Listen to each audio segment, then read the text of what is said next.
Mas mahigpit na border checkpoint naman kontra COVID-19 sa Baguio City at ilang bayan sa Benguet ipatutupad na bukas. Mga requirements na kailangang ipakita ng mga bibiyahe inilatag ng mga lokal na pamahalaan. Ang sentro ng balita mula kay Florence Paitukan ng PTV Cordillera. Maghihigpit ng border checkpoint sa kanilang boundary simula bukas ang Baguio City at mga bayan ng La Trinidad, Itogon, Sablan, Tuba, Tublay o Bliss areas. Nagkasundo ang mga alkalde ng nabanggit na mga lugar na ipapatupad ang border control hanggang December 22, 2020. Sa Joint Advisory, nakasaad na lilimitahan na lamang sa trabaho, official business at pagkuha ng kinakailangang goods and services ang biyahe sa Bliss areas dahil sa banta ng paglobo ng COVID-19 cases ngayong holiday season. Kailangang mayroon silang government ID bilang proof of residence at ng Uniform Health Declaration Form na maaaring i-download online at i-fill out bawat araw.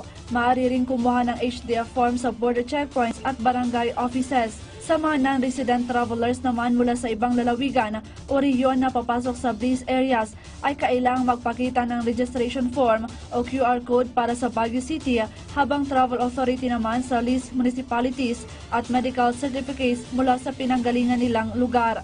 Essential travel will be allowed, pero meron lang HDF. Ganito na lang, yung HDF is good for 1 day.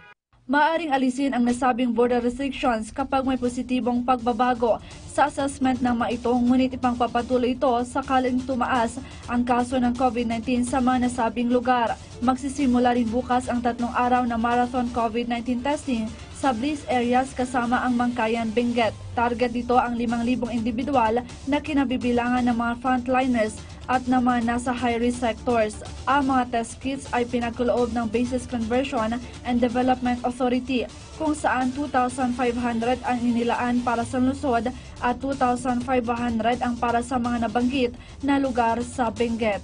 Florence Paitoka ng PTV Cordillera para sa Bayan.